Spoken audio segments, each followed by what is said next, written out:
প্রিয় শিক্ষার্থীরা, আশা করি সবাই ভালো আছো, সুস্থ আছো। আমি আসমা আক্তার আশা, প্রভাষক অর্থনীতি, রাজধানী আইডিয়াল কলেজ, ঢাকা। আমি তোমাদের আজ সংগঠন থেকে অংশীদার কারবার নিয়ে আলোচনা করব। গত ক্লাসে আমি সংগঠন থেকে এক মালিকানা কারবারের বৈশিষ্ট্য, সুবিধা অসুবিধা নিয়ে আলোচনা করেছি। তো আজ আমি অংশীদার কারবারের বৈশিষ্ট্য, সুবিধা অসুবিধা এসব নিয়ে আলোচনা করব। দেখো, তোমাদের যেহেতু উদ্দীপক আকারে কোশ্চেন থাকে, যে ক থেকে 1 মার্ক, খ 2, গ 3 আর ঘ 4। যেহেতু উদ্দীপক আকারে তোমাদের কোশ্চেনের আনসার দিতে হয়, তো একক থাকবে অংশীদারি কারবার কি। খতে থাকতে পারে যে অংশীদার কারবারে কয়জন ব্যক্তি সমন্বয়ে গঠিত হয়। তারপর উদ্দীপক থাকবে। উদ্দীপকে তোমাদের কিছু বৈশিষ্ট্য পয়েন্ট থাকতে পারে, কিছু সুবিধার পয়েন্ট থাকতে পারে, কিছু অসুবিধার পয়েন্ট থাকতে পারে। বি কেয়ারফুল, তোমাদের উদ্দীপকটা ভালো করে পড়তে হবে এবং উদ্দীপকে কিসের বৈশিষ্ট্য আছে, কিসের কথা আছে, কার পরিপ্রেক্ষিতে উদ্দীপকটাকে তৈরি করা হয়েছে, তার পরিপ্রেক্ষিতে তোমরা কোশ্চেনের আনসার করবা। তো আমি তোমাদের উদ্দীপকটা ধরে দিলাম। তো অংশীদার কারবার থেকে তোমাদের 10 মার্কের কোশ্চেন আসতে পারে। প্রথমে আমি বলে নিচ্ছি যে অংশীদারি কারবার বা পার্টনারশিপ বিজনেস, যেখানে 2 বা ততোধিক ব্যক্তির সমন্বয়ে স্বেচ্ছায় চুক্তিবদ্ধ হয়ে একটা কারবার প্রতিষ্ঠা করবে এবং ব্যবসা পরিচালনা করবে, তাকেই বলা হয় অংশীদার কারবার। অংশীদার কারবারে এই যে 2 বা ততোধিক ব্যক্তি থাকে, তারা কি করবে? স্বেচ্ছায় চুক্তিবদ্ধ হবে। স্বেচ্ছায় চুক্তিবদ্ধ হয়ে তারা ব্যবসা প্রতিষ্ঠানকে পরিচালনা করবে এবং তার পরিপ্রেক্ষিতে ব্যবসার কাজ তারা কি পর্যবেক্ষণ করবে। তো এক মালিক অংশীদারি কারবারে যে মূলধন লাগে, সেই মূলধনটা হচ্ছে যৌথভাবে পরিচালিত। এখানে যে 2 বা ততোধিক ব্যক্তি আর সমন্বয়ে যে প্রতিষ্ঠান পরিচালনা করা হয়েছে, সেখানে তাদের যে মূলধনের পরিমাণটা, সেটা কি হবে? 2 বা ততোধিক ব্যক্তির মূলধনের সমন্বয়ে প্রতিষ্ঠানটা পরিচালিত হবে। তো অংশীদারি কারবারে এই যে দেখো লাভ লোকসানের পরিমাণটা, সেটাও কিন্তু কি ওই যে যারা মিলিতভাবে এই ব্যবসা কাজটা পরিচালনা করছে, তারা সেটা লাভ লোকসানেরটাও তারা কি মিলিতভাবে ভাগ বন্টন করে নিবে। তো 1 বা 2 বা ততোধিক ব্যক্তি তারা কি করবে? তারা কিন্তু এই প্রতিষ্ঠানটাকে স্বেচ্ছায় কি পরিচালনা করবে। তারা লাভ লোকসানেরটাও সমন্বয়ভাবে ভাগ বন্টন করে নিবে। অংশীদারি কারবারে তোমাদের অংশীদার কারবারে যে পর্যবেক্ষণ করা হয়, সেটা যৌথভাবেই করা হবে। এখানে একজন ব্যক্তি সমন্বয়ে এই প্রতিষ্ঠানটা পরিচালিত হবে না। এবার কোশ্চেন আসতে পারে যে অংশীদারি কারবারে কয়জন ব্যক্তি সমন্বয়ে পরিচালিত হয়। তোমরা অবশ্যই আনসার করবে 2 থেকে সর্বোচ্চ 20 জন। কি বললাম? 2 থেকে সর্বোচ্চ 20 জন।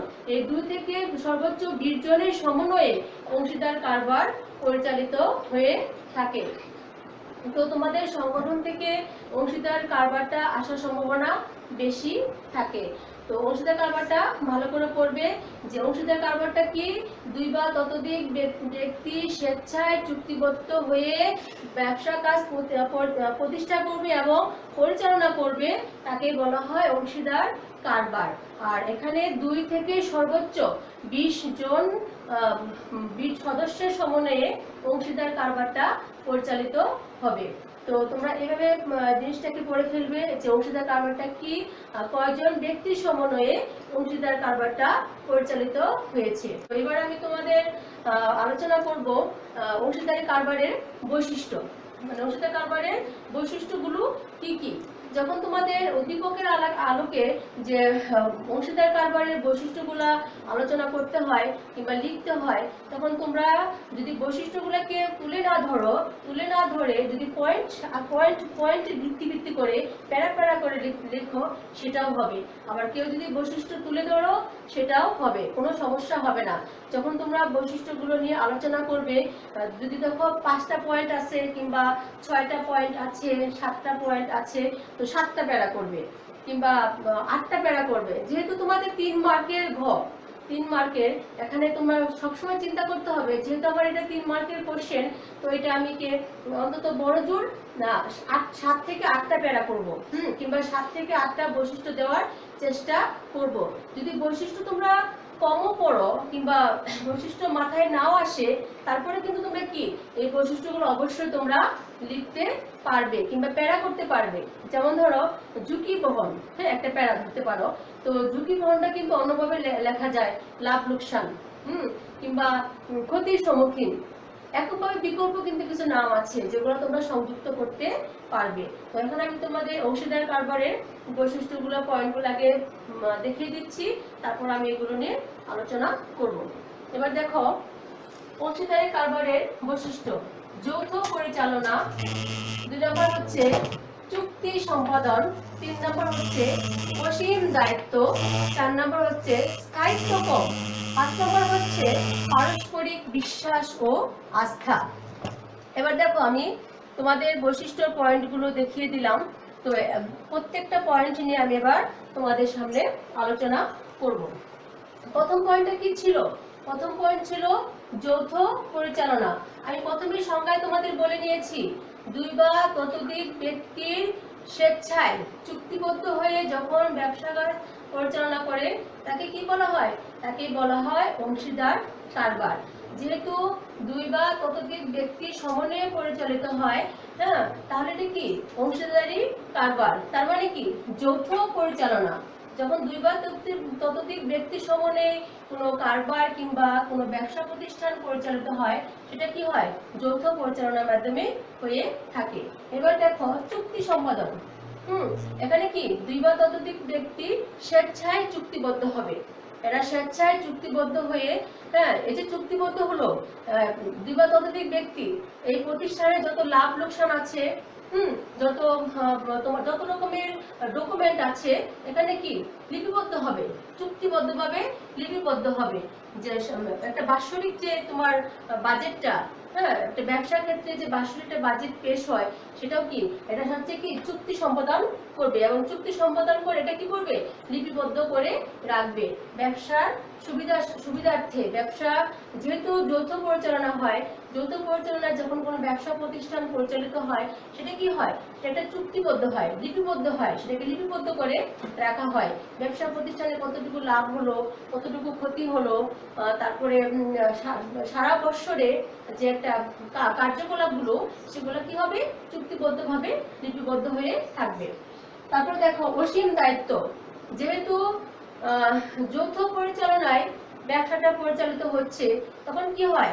ব্যবসায় যারা অংশগ্রহণ করে, যারা অংশীদার থাকে, তাদের কি দায়িত্বটা বেড়ে যায়, তাদের অসীম দায়িত্ব থাকে। একটা বৃহদায়তন ব্যবসা প্রতিষ্ঠান পরিচালনা করার সময় যারা এই ব্যবসা ক্ষেত্রে নিয়োজিত থাকে, তাদেরকে কি হয়? অসীম দায়িত্ব পালন করতে হয়। তাদের নানান ধরনের সমস্যা দেখা দেয় ব্যবসা ক্ষেত্রে, সেগুলাকে খুবই সহজভাবে, সেগুলাকে দক্ষতা খাটিয়ে, বুদ্ধি খাটিয়ে কিভাবে সেখান থেকে ফিরে আসা যায় কিংবা সেটাকে সফলতার দিকে এগিয়ে নেওয়া যায়, সেটা কি হয়? সেটা হচ্ছে তোমার অসীম তাদের নেওয়া যায়। এটা কারা পালন করে? যারা এই অংশীদারি কারবারে পরিচালক মন্ডলী, যারা এই স্বেচ্ছায় চুক্তিবদ্ধ হয়ে এই ব্যবসার কাজ পরিচালনা করছে, তাদের কি এই ব্যবসা ক্ষেত্রে বৃহদায়তন প্রতিষ্ঠান পরিচালনা করার জন্য, বৃহদায়তন প্রতিষ্ঠানের লাভ লোকসানের জন্য তাদের কি অসীম দায়িত্ব পালন করতে হয়। তারপরে দেখো স্থায়িত্ব কম। হ্যাঁ, স্থায়িত্ব কম আমরা স্বাভাবিকভাবে বলতে পারি, যেহেতু অংশীদারি কারবার, এটার কেন স্থায়িত্ব কম হবে? এটা কিন্তু এমসিকিউ আকার আসতে পারে। স্থায়িত্ব কম কেন? দেখো আমি এক মালিকানা কারবারে পড়েছিলাম স্থায়িত্ব বেশি, অথচ যেহেতু অংশীদার কারবার, অথচ স্থায়িত্ব কম। কারণটা কি? কারণটা হচ্ছে এক মালিকানা কারবারে একজন ব্যক্তি সমন্বয়ে পরিচালিত হয়, আর যৌথ অংশীদারি কারবারটা হচ্ছে 2 বা ততোধিক ব্যক্তি সমন্বয়ে পরিচালিত হয়। এই যে দেখো চুক্তিবদ্ধ হয়ে 2 বা ততোধিক ব্যক্তি যখন এই ব্যবসা কাজ পরিচালনা করে, তখন হঠাৎ করে যদি কোনো ব্যক্তি পাগল হয়ে যায় কিংবা দেউলিয়া হয়ে যায়, তখন আইনগতভাবে ওই ব্যবসা প্রতিষ্ঠানটা বন্ধ হয়ে যায়। সেজন্য এর স্থায়িত্বটা কম। যদি আসে তোমাদের যে কোন এক মালিকানা কারবার না অংশীদারি কারবার। যে কোনো ব্যক্তি যদি দেউলিয়া বা পাগল হয়ে যায়, আইনগতভাবে কি কোন প্রতিষ্ঠানটি বন্ধ হয়ে যায়, তখন তোমরা আনসার করবে অংশীদারি কারবার। ঠিক আছে? এবার দেখো পারস্পরিক বিশ্বাস ও আস্থা। যেহেতু দুই বা ততোধিক ব্যক্তি সমন্বয়ে এই অংশীদারি কারবার পরিচালিত হয়, তখন কি হয়, যারা এখানে জড়িত থাকে, যারা চুক্তিবদ্ধ হয়ে এই ব্যবসা প্রতিষ্ঠানটাকে পরিচালনা করে, তাদের মধ্যে কি একটা আন্ডারস্ট্যান্ডিং ভালো থাকে, পারস্পরিক সম্পর্ক এবং আস্থাটা ভালো থাকে, বিশ্বাস থাকে। যদি পারস্পরিক আস্থা এবং সম্পর্ক বিশ্বাস যদি না থাকে, তাহলে কি, তাহলে যৌথভাবে কোনো ব্যবসা কাজ পরিচালনা করে লাভজনক হওয়া সম্ভব হয় না।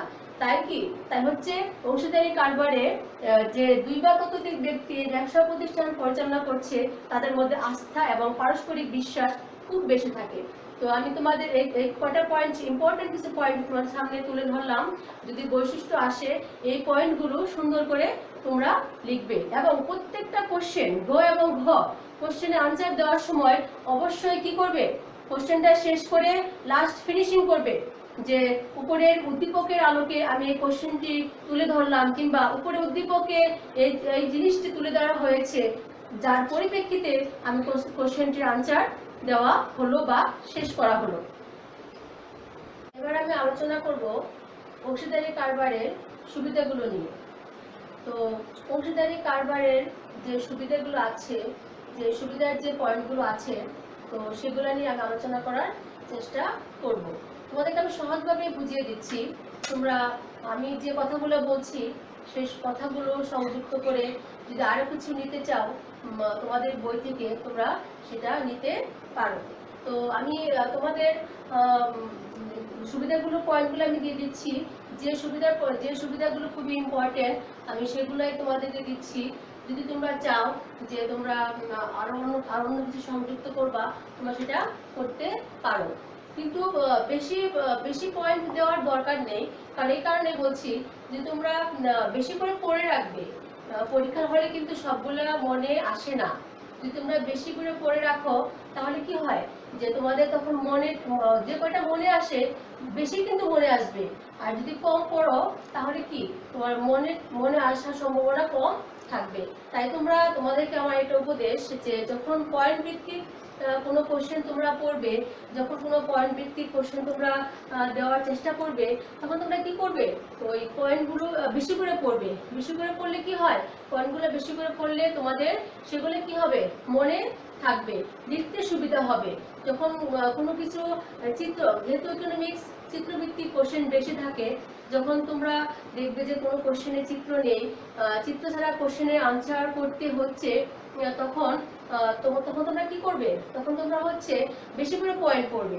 বেশি করে পয়েন্ট পড়লে তোমাদের পরীক্ষার হলে যখন তোমরা লিখতে যাবে, তখন তোমাদের দেখা যাবে যে অনেক ম্যাক্সিমাম পয়েন্ট তোমাদের মনে আসতেছে। যদি কম করে পড়ো, তাহলে কি হবে, তোমার মনে কম থাকবে, লেখাটা কম হয়ে যাবে, মার্কটা কম আসবে। আমি তোমাদের বলে দিচ্ছি আগেই, তোমাদের কিন্তু যেহেতু ইকোনমিক্স এটা চিত্রের সাথে রিলেটেড, তো যখন চিত্র ছাড়া কোনো কোশ্চেন আনসার করবা, সেটাকে একটু বড় করার চেষ্টা করবা। চিত্র কোশ্চেনগুলো অল্প লিখলে হয়ে যায়, চিত্র ব্যাখ্যা শেষ। কিন্তু যদি চিত্র ছাড়া কোনো কোশ্চেন আসে, তখন তোমাদের কি করতে হবে, তখন তোমাদের বেশি করে পয়েন্ট দিতে হবে, বেশি করে পয়েন্টে সেগুলো আলোচনা করতে হবে, তবে তোমরা বেশি মার্ক পাবা। তাহলে কিন্তু মার্ক কম আসার সম্ভাবনা থাকে। এবার আমি আলোচনায় আসি। তোমাদের অংশীদারি কারবারের সুবিধাগুলো আগে তোমাদের পয়েন্টগুলো দেখিয়ে দিচ্ছি, তারপর আমি এক একটি করে সুবিধার পয়েন্টগুলো নিয়ে আলোচনা করব। এবার দেখো পয়েন্ট, সুবিধা সমূহ। 1 নম্বর হচ্ছে অধিক মূলধন সংগ্রহ, 2 নম্বর হচ্ছে সহজ গঠন পদ্ধতি, 3 নম্বর হচ্ছে ব্যক্তিগত তত্ত্বাবধান, 4 নম্বর হচ্ছে শ্রম বিভাগ, 5 নম্বর হচ্ছে ঋণের সুবিধা, 6 নম্বর হচ্ছে কম ঝুঁকি গ্রহণ, 7 নম্বর হচ্ছে যৌথ সিদ্ধান্ত গ্রহণ, 8 নম্বর হচ্ছে দক্ষ কর্মচারী নিয়োগ, 9 নম্বর হচ্ছে মালিক শ্রমিক সুসম্পর্ক, 10 নম্বর হচ্ছে ব্যবসায়ের সুনাম। এবার আমি তোমাদের পয়েন্টগুলো দেখিয়ে দিলাম। এখন এক একটি পয়েন্ট নিয়ে আমি তোমাদের সামনে আলোচনা করব। এবার দেখো প্রথম পয়েন্ট, অধিক মূলধন সংগ্রহ। আমি তোমাদের আগেই বলে দিয়েছি যে অংশীদারি কারবারে 2 বা ততোধিক ব্যক্তি সমন্বয়ে গঠিত হয়। যেহেতু 2 বা ততোধিক ব্যক্তি সমন্বয়ে গঠিত হয়, তাদের মূলধনের যোগানের পরিমাণ থাকে বেশি। যখন মূলধনের যোগানের পরিমাণ বেশি থাকে, তখন সেই ব্যবসা প্রতিষ্ঠানে অধিক পরিমাণে মূলধন থাকে।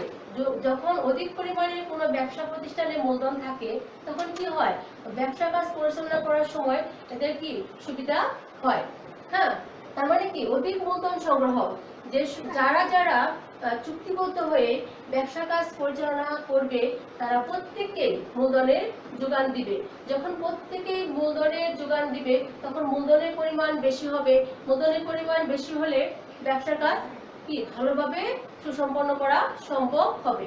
এবার দেখো দ্বিতীয় পয়েন্ট, সহজ গঠন পদ্ধতি।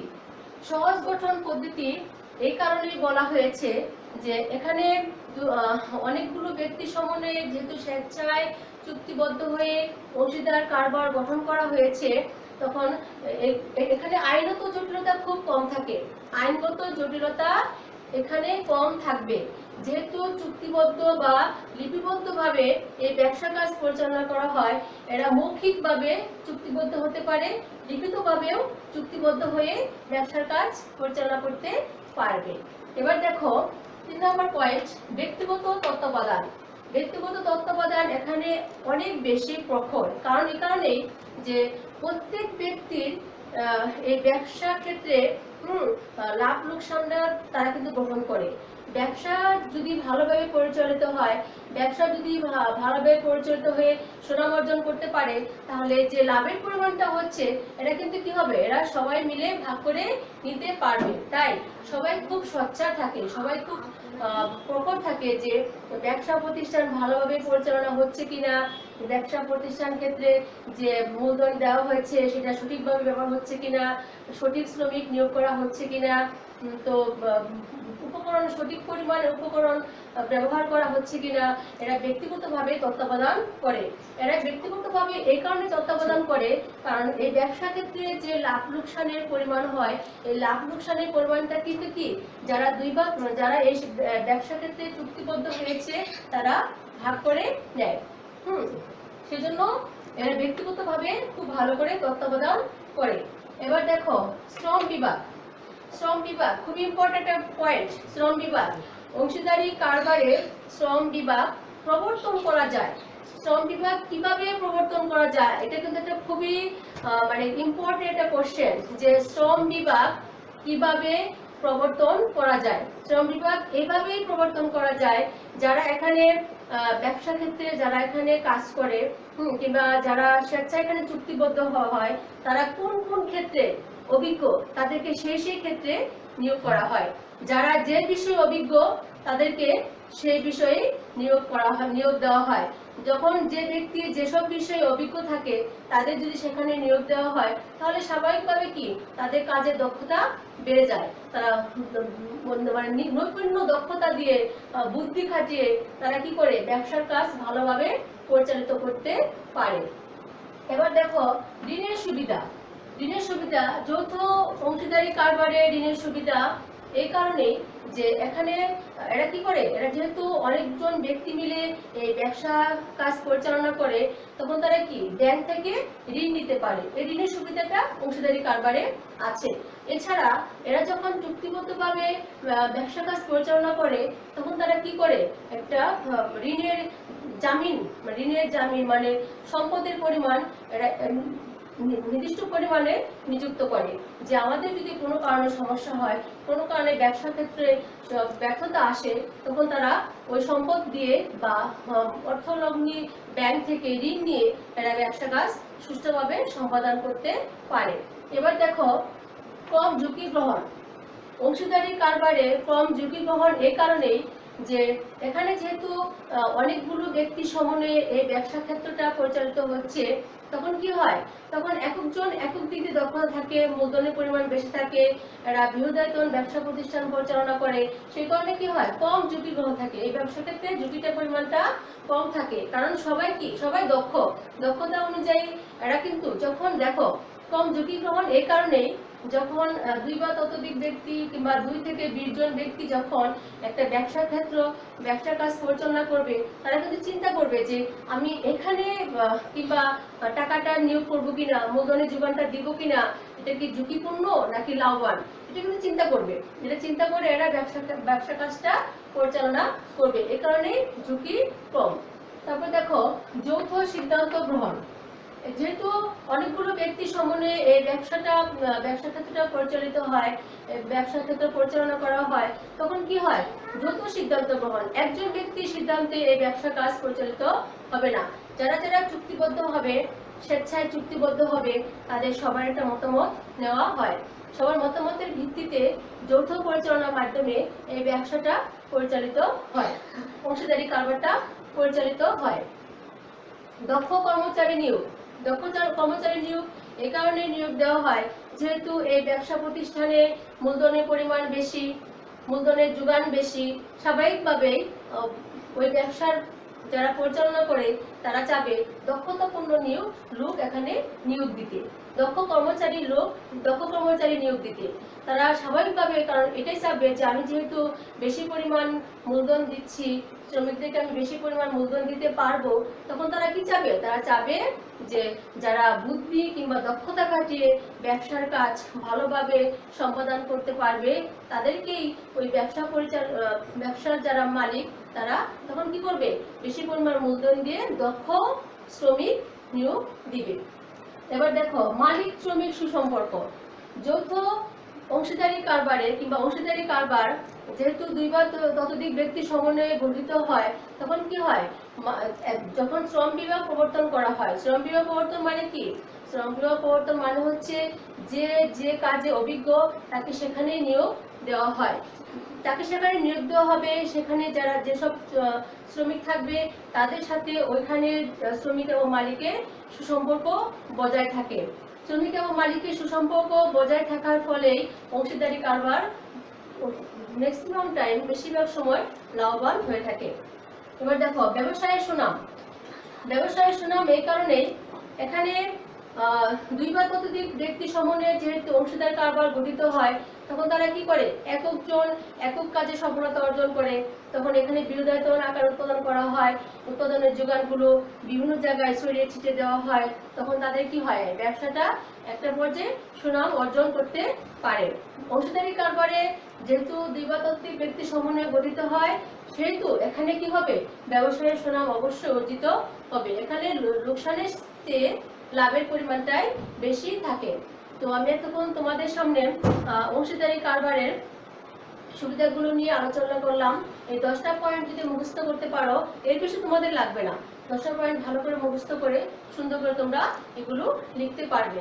আগে তোমাদের ভালো করে বুঝতে হবে যে অংশীদারি কারবারটা আসলে কি। অংশীদারি কারবারটি যখনই ভালো করে বুঝতে পারবে, তখন তোমরা এর বৈশিষ্ট্য বলো, সুবিধা বলো, অসুবিধা বলো, সবকিছু সুন্দর করে গুছিয়ে লিখতে পারবে। তো আমি যেহেতু অংশীদারি কারবারের সুবিধা নিয়ে আলোচনা করলাম, এবার আমি সুবিধার পাশাপাশি তোমাদের আগে বলেছি যে সুবিধার পাশাপাশি অবশ্যই ওই প্রশ্নের অসুবিধা নিয়ে আলোচনা করতে হয়। তো এবার আমি তোমাদের, যেহেতু সুবিধা নিয়ে আলোচনা করলাম, এখন আমি তোমাদের সামনে অংশীদারি কারবারের অসুবিধা নিয়ে আলোচনা করব।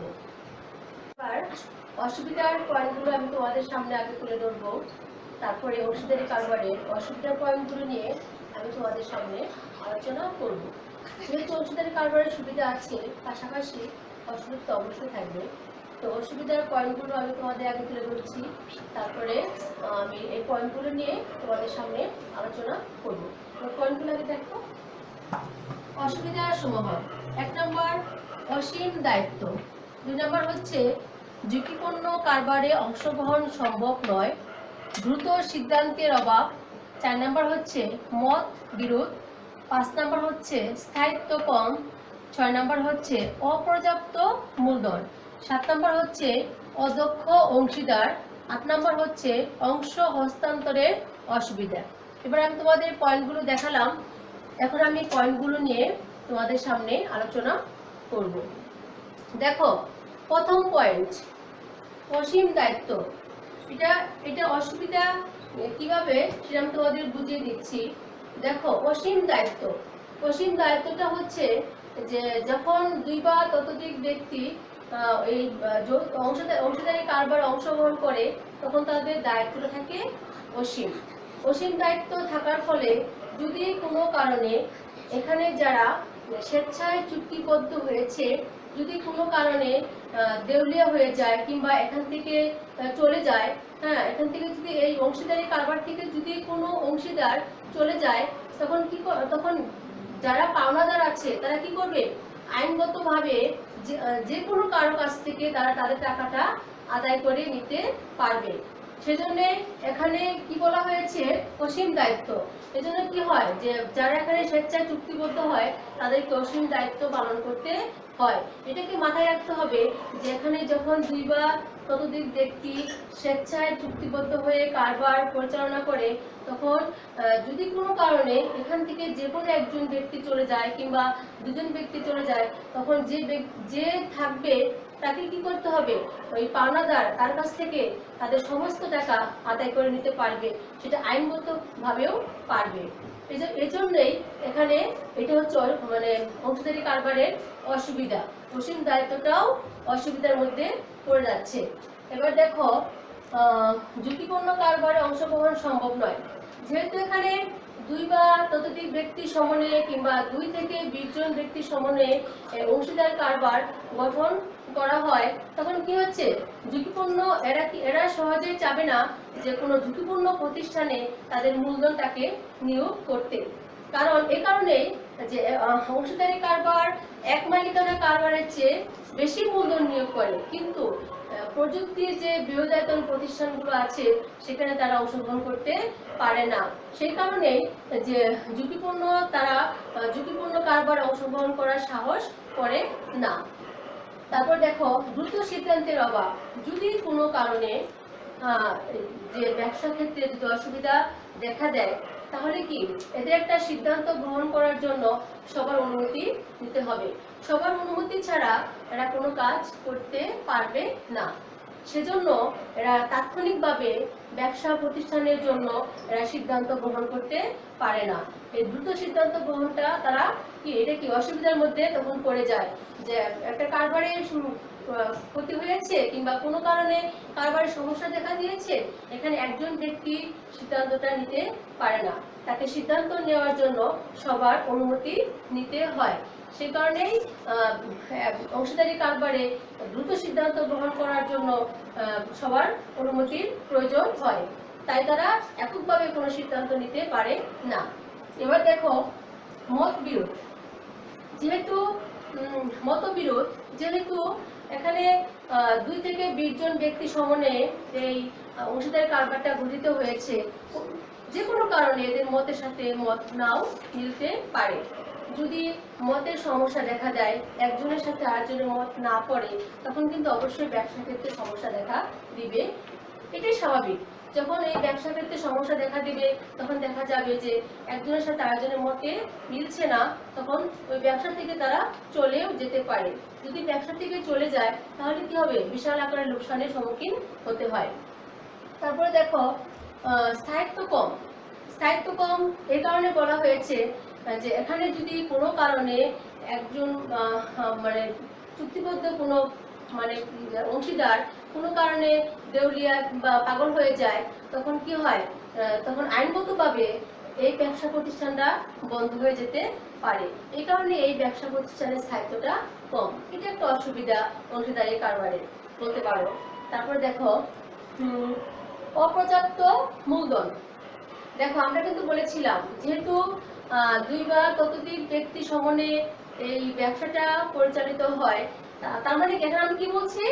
অপর্যাপ্ত মূলধন। আমি তখন বলেছিলাম অধিক পরিমাণে মূলধন নিয়োগের মাধ্যমে এই ব্যবসা প্রতিষ্ঠানটা পরিচালিত হয়। যেহেতু অপর্যাপ্ত মূলধন এ কারণে বলা হয়েছে যে এখানে অংশীদারি কারবারটা এক মালিকানা কারবারের চেয়ে ভালো, কিংবা এক মালিকানা কারবারের চেয়ে এদের মূলধনের পরিমাণ বেশি, কিন্তু বৃহদায়তন উৎপাদন পরিচালনা করার জন্য যতটুকু মূলধনের প্রয়োজন অংশীদারি কারবারে সেটা থাকে না। এই কারণে বলা হয়েছে অপর্যাপ্ত মূলধন। অংশীদারি কারবার এক মালিকানা কারবারের চেয়ে বেটার, এক মালিকানা কারবারের চেয়ে বেশি মূলধন থাকে। কিন্তু এই যে আমাদের প্রযুক্তির সাথে মিলিয়ে যে বৃহদায়তন উৎপাদন প্রতিষ্ঠানগুলো পরিচালিত হয় সেখানে কিন্তু এটা গ্রহণযোগ্য নয়। তারপর দেখো অদক্ষ অংশীদার। যেহেতু 2 বা ততোধিক ব্যক্তি সমন্বয়ে এই প্রতিষ্ঠানটা পরিচালিত হচ্ছে, এখানে দক্ষ অদক্ষ মিলিয়ে কিন্তু থাকবে। হ্যাঁ, দক্ষ অদক্ষ মিলিয়ে যখন এই প্রতিষ্ঠানটা পরিচালিত হবে তখন দেখা যাবে কি একটা অসুবিধার সম্মুখীন হবে। কারা হবে? যারা দক্ষ। অদক্ষ ব্যক্তিকে নিয়ে যদি কোনো ব্যবসা প্রতিষ্ঠান পরিচালিত হয় তখন দক্ষ ব্যক্তিরা অনেক সমস্যার সম্মুখীন হয়। তাই দক্ষ অদক্ষ ব্যক্তি সমন্বয়ে যদি কোনো ব্যবসা প্রতিষ্ঠান কোনো কারণে পরিচালিত হয় তাহলে এখানে অসুবিধার সম্মুখীন অবশ্যই হতে হবে। তখন লাভ লোকসানের ক্ষেত্রে অসুবিধা হতে হবে, উৎপাদনের ক্ষেত্রে অসুবিধার সম্মুখীন হতে হবে, পরিচালনার ক্ষেত্রেও অসুবিধার সম্মুখীন হতে হয়। এবার দেখো অংশ হস্তান্তরের অসুবিধা। অংশ হস্তান্তরের অসুবিধা এটা একটা 1 মার্কের কোশ্চেন আসতে পারে। যে অংশ হস্তান্তর অসুবিধা মানে কি? এটা হচ্ছে কি, এটা হচ্ছে তোমার যখন করা হয়, মানে এদের টাকা পয়সাটা শেয়ারের মাধ্যমে হস্তান্তর করাকেই বোঝায়। অংশ হস্তান্তরের অসুবিধা। অংশ হস্তান্তর মানে হচ্ছে শেয়ার ট্রান্সফার, মানে শেয়ারটাকে সরানো। হ্যাঁ, এটার সুবিধাটা এই অংশীদারি কারবারে নেই। অংশীদারি কারবারে যারা অংশগ্রহণ করে তারা ইচ্ছা মতো কিংবা নিজেদের সুবিধা মতো শেয়ারটাকে হস্তান্তর করতে পারে না। যেহেতু তাদের ইচ্ছা মতো শেয়ারটাকে হস্তান্তর করতে পারে না, লাভ লোকসানটাকে হস্তান্তর করতে পারে না, লাভের পরিমাণটা হস্তান্তর করতে পারে না, তখন অনেক ব্যক্তি এই অংশীদারি কারবারে বিনিয়োগ করতে চায় না। তোমাদের জন্য অংশ হস্তান্তর অসুবিধা এটা কিন্তু 1 মার্কের একটা কোশ্চেন। আমি বলে দিচ্ছি আগেই, অংশ হস্তান্তরের অসুবিধা এটা 1 মার্কের একটা কোশ্চেন। অংশ হস্তান্তর বলতে কি বুঝো? অংশ হস্তান্তর বলতে বুঝি শেয়ার কি, শেয়ার পরিবর্তন করা, শেয়ারটাকে এক জায়গা থেকে আরেক জায়গায় নিয়ে যাওয়া, এটাকে বলা হয় অংশ হস্তান্তর, মানে শেয়ার হস্তান্তর। আমরা অংশ হস্তান্তর বলতে বোঝাই শেয়ার হস্তান্তর। তো যেহেতু শেয়ার হস্তান্তরের সুবিধা নেই, অনেকেই চাবে এখানে বিনিয়োগ না করতে, এটা একটা অসুবিধা। তো আমি এতক্ষণ তোমাদের অংশীদারি কারবার কি, অংশীদারি কারবারের সুবিধা, অংশীদারি কারবারের অসুবিধা নিয়ে আলোচনা করলাম। আশা করি তোমরা আমার এই ক্লাসটা ভালো করে দেখবে এবং ভালো করে পড়ে ফেলবে, বিশেষ করে পয়েন্টগুলো মুখস্থ করে ফেলবে। যদি পয়েন্টগুলো মুখস্থ করে ফেলো লেখাটা একদমই সুবিধা হয়ে যাবে। যেহেতু তুমি অংশীদারি কারবারটা কি বুঝতে পারছো, সেহেতু কি তোমার পয়েন্টগুলো লিখতে কোনো অসুবিধা হবে না। আগে ভালো করে বুঝবে অংশীদারি কারবারটা কি। তো আজ এই পর্যন্তই। তো পড়া অবশ্যই শেষ করে ফেলবে। ভালো থাকবে, সুস্থ থাকবে, আমার জন্য দোয়া করবে। আল্লাহ হাফেজ।